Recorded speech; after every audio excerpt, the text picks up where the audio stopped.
Episode की शुरुआत वहीं से होता है जहाँ से पिछला एपिसोड ख़त्म हुआ था। हमारा मेन कैरेक्टर बोलता है कि अरे वाह यार, ये बॉक्स में तो सच में एक इन्फिनाइट गोल्डन पिल है, देखते ही मज़ा आ गया। हमारा मेन कैरेक्टर हमें बताता है ये एक इन्फिनाइट गोल्डन पिल जो है, इसमें हेवन एंड अर्थ का स्पिरिचुअल एनर्जी होती है। ये पिल 10,000 प्राइमरी कंडेंसिंग पिल के बराबर होती है।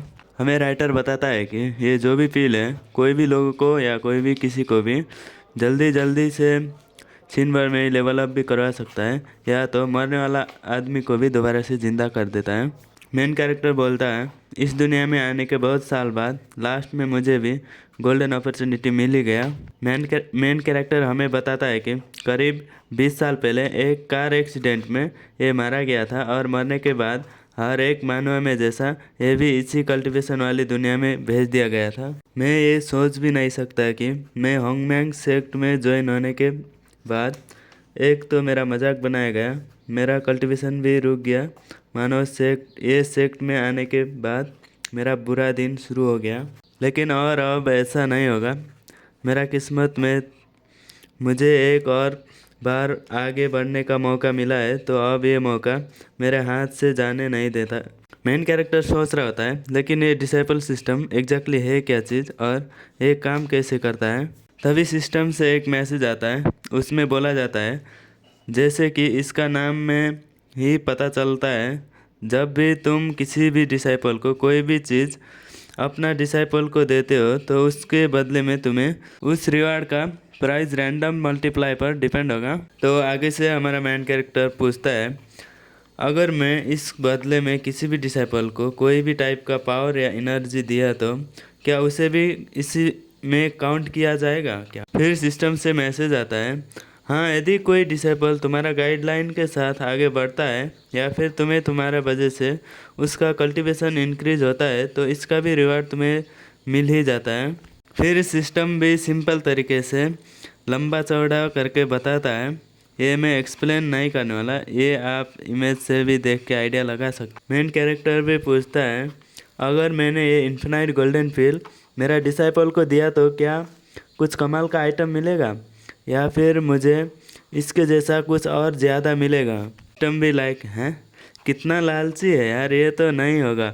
अगर कोई भी सिस्टम का रिवार्ड अपना डिसाइपल को देते हो तो ये ज़्यादा रिवार्ड या इसके बदले में आपको अच्छा तो क्या रिवार्ड भी नहीं मिलेगा। लेकिन यदि तुमने अपने डिसाइपल सिस्टम के माध्यम से अपने दिया गया कल्टीवेशन टेक्निक के अंदर नया कुछ चेंज किया तो ऐसे में काम कर सकता है और रिवार्ड भी मिल सकता है। मेन कैरेक्टर बोल रहा होता है अच्छा, तो अब समझ आया, ये मुझे अनलिमिटेड रिवार्ड लूप बनाने से रोकता है। फिर सोचता है इसका मतलब ये है कि मैं इस अपॉर्चुनिटी का फ़ायदा उठा सकता हूँ, वो भी अपने लिए। बस इतना बोल के उस पिल को भी खा जाता है। हमारा मेन कैरेक्टर पिल खाते ही ज़ोरदार रिएक्शन देता है और गोल्डन कोर रिलम में ब्रेक थ्रू भी कर लेता है। अब आते हैं जिनू के साइड में। बेचारी तो अब तक रोए जा रही थी। हमारा मेन कैरेक्टर सर सहलाते हुए बोल रहा होता है इतना भी मूर्ख मत बनो जिनू, ये मोमेंट को अपने मास्टर का पहली शिक्षा के रूप में याद रखो, ठीक है ना।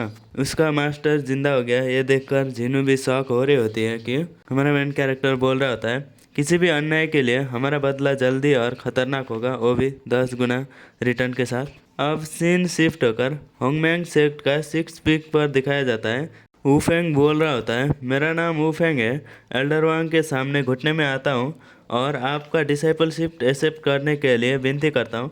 मैं आपके सामने 7th पीक का एल्डर जियो का कल्टीवेशन मेथड का स्क्रॉल पेश करता हूँ। एल्डर वांग प्लीज़ इस स्क्रॉल को एक्सेप्ट करें एज अ मेरा लॉयल्टी का टोकन समझ के। एल्डर वांग भी स्क्रॉल लेता है और बोल रहा होता है जियो ने अपना डिसाइपल को काफ़ी अच्छे से सिखाया है। एल्डर वांग के बारे में हमें थोड़ा सा इन्फॉर्मेशन दिया जाता है।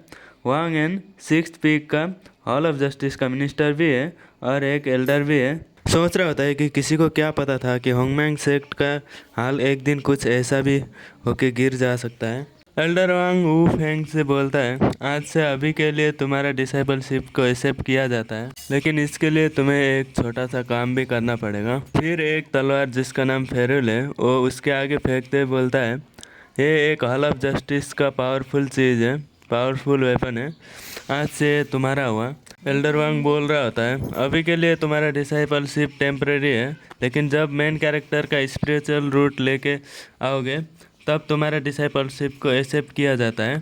और एक बात ध्यान में रखना, जब एक बार फेरुल को ब्लड दिख जाता है तो जब तक काम ख़त्म नहीं होता तब तक इसका होल्ड को ब्रेक करना मुश्किल ही नहीं, नामुमकिन है। वू फेंग भी फेरुल को उठाते हुए बोल रहा होता है, आपको चिंता लेने की कोई भी ज़रूरत नहीं एल्डर वांग, आपका इच्छा ज़रूर पूरा होगा। तभी एक अटैक पीछे से आता है और वू फेंग के कंधे से जाके लगता है और वू फेंग उड़ते हुए दीवार में जाके टकरा जाता है। वू फेंग भी खांसते बड़ी मुश्किल से उठ रहा होता है, लेकिन पहले तो शॉक हो जाता है क्योंकि फेरुल तो उसका ही ब्लड को एब्जॉर्ब करना स्टार्ट कर दिया होता है। वो भी ज़ोर ज़ोर से चिल्लाते हुए बोल रहा होता है, नहीं ये नहीं हो सकता, ऐसे ये ख़त्म नहीं हो सकता। इमोर्टलिटी के पाथ में अभी अभी शुरुआत हुआ था, लेकिन इतना बोल के वो भी मारा जाता है। एल्डर भी लाइक हैं, कौन है जो ऐसे अटैक कर रहा है, जो कि एक ही अटैक में वो भी मारा गया। इतना बोल के वो भी ऊपर के साइड में देखने लगता है। ऊपर के साइड में हमारा मेन कैरेक्टर और जेनू मस्त वाले एटीट्यूड में खड़ा होता है। हमारा मेन कैरेक्टर एल्डर वांग से बोल रहा होता है, अच्छा तो एल्डर वांग, आप मेरा स्पिरिचुअल रूट इतना ज़्यादा ही पसंद करते हैं तो खुद आके मुझसे क्यों नहीं लेते। तो चैप्टर यहीं पर ख़त्म होता है। वीडियो पसंद आए तो वीडियो को लाइक करना, चैनल को सब्सक्राइब करना, नेक्स्ट एपिसोड देखना ना भूलो। नेक्स्ट एपिसोड भी जल्दी आने वाला है।